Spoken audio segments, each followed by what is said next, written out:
आज की बात करेंगे आचार्य चाणक्य पंडित पे। इनको कौटिल्य और विष्णुगुप्त के नाम से जाना जाता था। पिता का नाम चाणक्य, इसीलिए इनका नाम पड़ा चाणक्य। बुद्धि के भगवान, इनकी कूटनीतियों पर चल के कई साम्राज्य स्थापित हुए। आज कई बड़ी मिनिस्ट्रीज है हमारे देश में। Education minister, home minister, finance minister, defence minister, foreign minister, ये सारी सबसे इंपॉर्टेंट मिनिस्ट्री हैं। और ये ऐसे व्यक्ति थे जो सारी मिनिस्ट्रीज अकेले देखने में सबसे ज्यादा सक्षम, और इनसे ऊपर प्राइम मिनिस्टर, ये खुद आगे चल के चंद्रगुप्त मौर्य के प्राइम मिनिस्टर हुए। नालंदा के विश्वविद्यालय में ये एक प्रोफेसर थे, एक शिक्षक थे। शिक्षक होने के साथ साथ इंटरनेशनल डिप्लोमेसी कैसे बिल्ड करनी है, पॉलिटिकल गवर्नेंस कैसे लाना है, प्लानिंग कमीशन को कैसे तैयार करना है, ऑडिटिंग मैकेनिज्म को कैसे तैयार करना है, इन सब में ये इतने एक्सपर्ट व्यक्ति। अगर आप भी बुद्धि अपनी बिल्ड करना चाहते हैं, बुद्धि का विकास चाहते हैं, इस वीडियो को ध्यान से देखिए। ये समुद्र शास्त्र में भी पारंगत थे। क्या होता है समुद्र शास्त्र? एक इंसान से बात करते वक्त उसके चेहरे को देख के बता देंगे कि व्यक्ति सोच क्या रहा है। इतना एक्यूरेट प्रोडिक्शन देंगे उसके बिहेवियर के बारे में, उसके इमोशंस के बारे में, उसके रिएक्शंस के बारे में। ये एक्सपर्टीज इनको आगे चल के कई साम्राज्य को स्थापित करने में इसकी मदद करी। इनके बचपन से शुरुआत करते हैं। एक बार चाणक्य बाहर बगीचे में खेल रहे थे। पीछे से इनके घर में एक एस्ट्रोलॉजर ज्योतिषी आया, जो उनकी मां से जब मिला तो उन्होंने चाणक्य की पत्री देख के बोला कि ये तो आगे चल के इसके जीवन में राजयोग लिखा है, ये आगे चल के देश का बड़ा प्रधानमंत्री भी बन सकता है। मां सोचने लगी अगर ये प्रधानमंत्री बन गया तो ये तो मुझको भूल जाएगा। तो उन्होंने कहा क्या ये बात सच है? बोला इसकी पुष्टि करनी हो तो चाणक्य के दांत को देखना, सामने वाले दांत पे उसके नागराज का एक चिन्ह होगा। और वो पुष्टि करने के लिए जब मां ने बुलाया तो देखा कि चाणक्य के दांत पे वो चिन्ह था। तो मां रोने लगी, बोली तू आगे चल के राजयोग के चलते प्रधानमंत्री बनेगा, मुझको भूल जाएगा।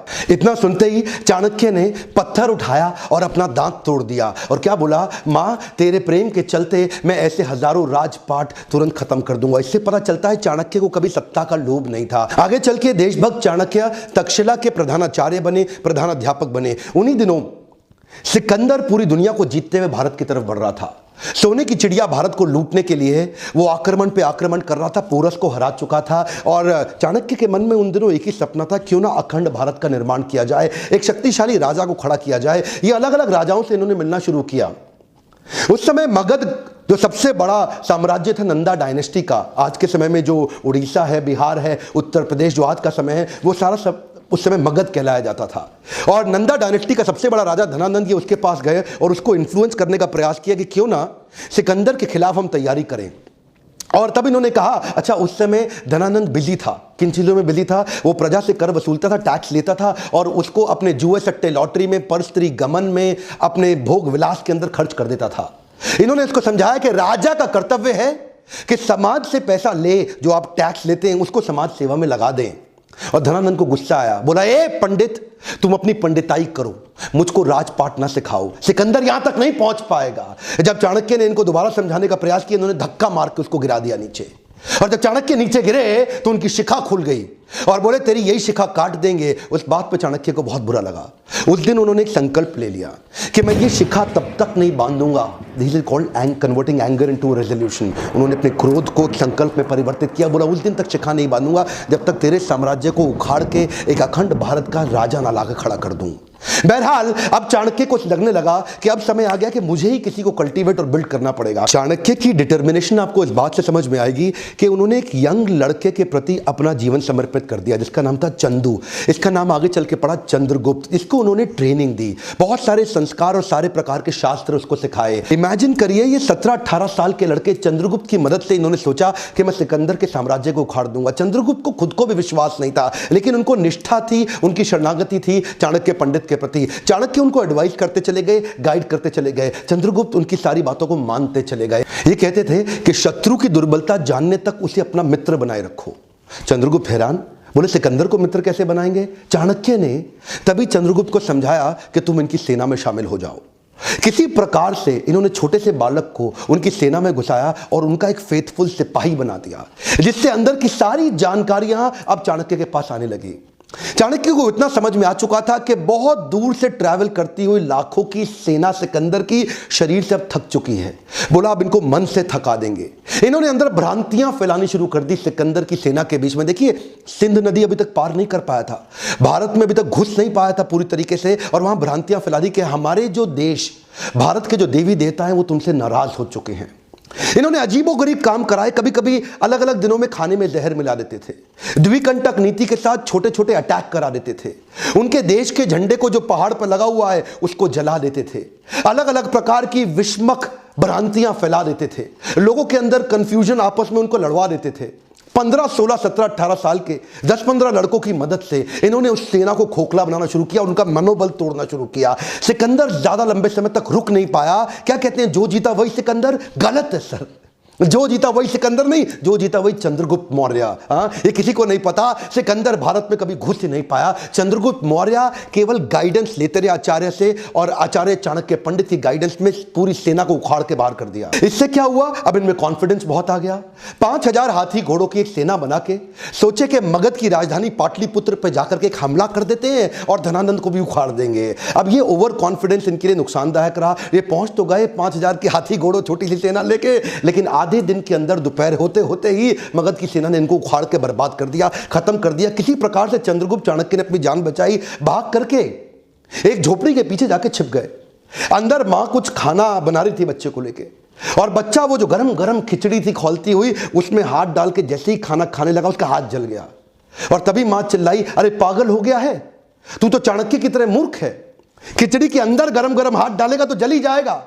परिधि से कोने कोने से खिचड़ी को खाओ, ठंडा करके आराम आराम से, कोने कोने से खाओगे हाथ नहीं जलेगा, बीच में हाथ डालोगे हाथ जल जाएगा। चाणक्य ने जाके बीच में मगध के झगड़ा कर लिया, उसको बाहर बाहर से तैयारी करनी चाहिए थी। यह बात सुनते ही चाणक्य की आंखें खुल गई, उनको अपनी गलती का एहसास हुआ। उन्होंने जाकर के औरत के पांव छुए और बोले, माई तुमने मुझको एक नई बड़ी शिक्षा दी। चाणक्य में सबसे अच्छी बात क्या थी, वो कई बार तकलीफों में आए क्योंकि बड़ी रिसोर्सेस सेना नहीं थी। धनानंद उस समय सबसे बड़ा साम्राज्य था उनका, नंदा डायनेस्टी का, लेकिन इन्होंने जाकर के 7 स्ट्रैटेजीज बनाई। पहली जो उन्होंने मां से वही सीखी कि परिधि पे हमला करो। परिधि मतलब बाहर का सर्कमफ्रेंस, जो बाहरी घेरा होता है। तो धनानंद के बाहरी घेरे में जिन जिन राज्यों पे उसकी कमजोर पकड़ थी, जहां जहां उसकी वहीं से इन्होंने हमले करने शुरू किए, छोटे छोटे हमले करने शुरू किए, जिसके लिए इन्होंने दूसरी स्ट्रैटेजी अपनाई, विष कन्याओं की टीम तैयार करी। ये विष कन्याओं की सेना क्या होती है, बड़ी सुंदर सुंदर खूबसूरत लड़कियों की एक सेना तैयार करी, जिनको थोड़ी थोड़ी मात्रा में विष दे दे के उनको विष कन्या के रूप में तैयार कर दिया। ये पहली बार हुआ, इससे पहले कभी नहीं हुआ। दुनिया भर में बहुत सारे काम चाणक्य ने पहली बार किए, और ये विष कन्याओं की सेना वहां के परिधि के राजाओं को चूम कर अपने चुंबन से उनको विष देके समाप्त कर देती थी। इतना ही नहीं, इसके बाद इन्होंने तीसरी स्ट्रैटेजी क्या अपनाई, जासूसों की सेना बनाई। इतने जासूसों को ट्रेनिंग दी कि जासूसों को कैसे बढ़िया जासूसी करके सारी खबर अंदर की लाके देनी है। अब चाणक्य को समझ में आ गया, स्ट्रैटेजिकली चलेंगे। ये क्या कहते थे, शत्रु के साथ लेकर के कभी गुस्से से शत्रु के बारे में मत सोचो। अगर गुस्सा आ जाएगा शत्रु के खिलाफ तो आपकी एनालिटिकल एबिलिटी खत्म हो जाएगी। तो चाणक्य जो आंकलन करते थे ना, एनालिसिस, वो ऐसा इतना जासूसों से इतनी इंफॉर्मेशन लाते थे, और कभी कभी जासूसों की भी जासूसी करा देते थे। चाणक्य इतने एक्सपर्ट थे कि पैरेलली चौथी स्ट्रैटेजी बना रहे थे, building a high performance team. ये इन्होंने कैसी करी, इन्होंने वात्सायन मुनि का एक वेश धारण कर लिया, और ये जानते थे कि अगर बड़ी सेना बनानी है तो उनके मन, बुद्धि और आत्मा को जीतना पड़ेगा। एक पॉपुलर अपने आप को वात्सायन मुनि के भेष में जाकर के लोगों को जगह जगह कथा प्रवचन करते थे, और उनको धीरे धीरे इंस्पायर करते थे कि तुम चंद्रगुप्त की सेना को ज्वाइन कर लो। ये जानते थे कि प्रेम से बात करूंगा और आध्यात्मिक बात करूंगा, लोग प्रभावित हो जाएंगे, प्रभुभावित हो जाएंगे, और मेरी स्टोरी और मेरी कहानी पे विश्वास करेंगे और चंद्रगुप्त की सेना को ज्वाइन करते चले जाएंगे। उनकी आत्मा, मन, बुद्धि को जीतने के बाद अपनी वाणी की शक्ति से उनको प्रभावित करके एक एक करके धीरे धीरे 8 लाख लोगों की सेना तैयार कर दी। यह सेना ऑलरेडी 4 गुना बड़ी हो चुकी थी अब धनानंद से।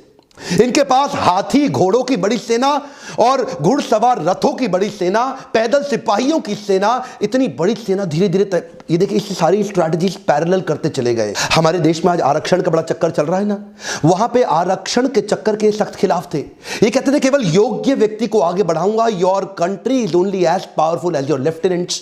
तो अपने लेफ्टिनेंट को चूज करते थे, जो आदमी योग्य है उसी को आगे बढ़ाते थे। उनके ट्रेनिंग कैंप्स पे क्या कहते थे कि राजा को अपने आसपास के लोग बुद्धिमान और योग्य रखने चाहिए, चापलूस लोग नहीं चाहिए जो केवल आपकी तारीफ करते रहें। चाणक्य श्लोक बोलते थे, दुर्जनेषु च सर्पेषु वरम सर्पो न दुर्जना, सर्पोदंशति कालेना दुर्जनस्तु पदे पदे। चाणक्य कहते थे दुर्जन मतलब दुष्ट व्यक्ति और सर्पेशु मतलब सांप, इन दोनों में से सांप अच्छा है। वरम सर्पो न दुर्जना, दुर्जन को छोड़ दो, सांप के साथ रह लो। सर्पोदंशति कालेना दुर्जनस्तु पदे पदे, सांप तो एक ही बार काटेगा, एक ही बार डसेगा, लेकिन दुर्जनस्तु पदे पदे, दुर्जन व्यक्ति हर कदम पे आपको डसेगा, हर बार डसेगा। इसीलिए क्या कहते थे कि मैं टीम ऐसी तैयार करूंगा जो केपेबल लोगों की हो और दुर्जन ना हो। तो ये एक हाई परफॉर्मेंस टीम तैयार करते गए और साथ साथ ये छापामार युद्ध के छोटे छोटे प्रयास करते गए। ये इनकी अगली स्ट्रैटेजी समझिएगा।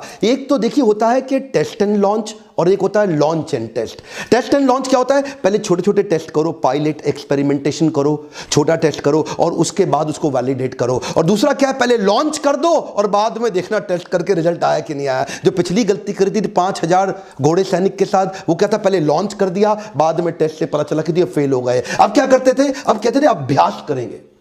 बोले प्लानिंग और प्रैक्टिस में फर्क है। प्लान तो आपका ठीक हो गया, लेकिन छोटे छोटे प्रैक्टिस करेंगे। तो छापामार युद्ध परिधि में लगातार करते रहते थे। उससे इनकी प्रैक्टिस बढ़ती चली गई, इतनी प्रैक्टिस बढ़ गई कि उसके बाद वो टेस्ट एंड लॉन्च इतने सारे टेस्ट कर दिए कि ताकि बड़ा हमला करने पे दिक्कत ना आए। और अगली स्ट्रैटेजी में इंटरनेशनल अलायंसेस बिल्ड करके अपनी ताकत और अपनी सेना को बढ़ा करते गए। कश्मीरी राजा प्रवर्तक को उन्होंने अपने साथ में लिया और बाहर से कई यूनानी राजाओं को भी अपने साथ लिया, जो ये पिछली बार पहले जीत चुके थे ना सिकंदर को। तो वहां से कुछ यूनानी राजाओं के साथ भी उन्होंने सपोर्ट लिया, पोरस का भी सपोर्ट अपने साथ में लिया और कई समुद्री लुटेरों को भी अपने साथ में अपनी सेना में बनाया। इतनी बड़ी सेना बना करके ये 7 स्ट्रैटेजीज मिला के इकट्ठे चलते चले गए। एक एक करके अंदर घुस के पूरी धनानंद की नंदा डायनेस्टी को उखाड़ के खत्म कर दिया।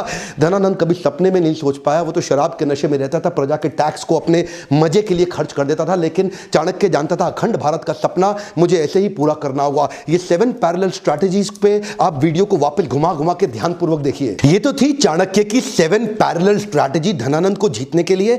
इसके बाद अखंड भारत को उन्होंने बढ़ाया कैसे? Kabul, Gandhar, Kandahar, Balochistan, Turkmenistan, Kyrgyzstan, Central Asia तक उन्होंने एक छत्र राज्य कैसे एस्टैब्लिश किया, ये अभी नहीं बताऊंगा, ये अगले वीडियो में बताऊंगा। लेकिन अगला वीडियो तभी डालूंगा अगर आपने इसको 1 लाख से ज्यादा लाइक दे दिए। हिस्ट्री को जान करके आप अपने प्रेजेंट और फ्यूचर को और इंप्रूव कर सकते हैं। कमेंट बॉक्स में बताइए क्या चाणक्य पंडित का पार्ट 2 उनकी मैनेजमेंट और लीडरशिप से उन्होंने कैसे भारत को बड़ा किया, आप डिटेल में सीखना चाहेंगे। और सब्सक्राइब करके बेल आइकॉन ने हिट किया तो वीडियो आपको छूट जाएगा। वीडियो को शेयर करिए ताकि लोगों को पता चले कि सोने की चिड़िया भारत की कैसे बनाई गई थी।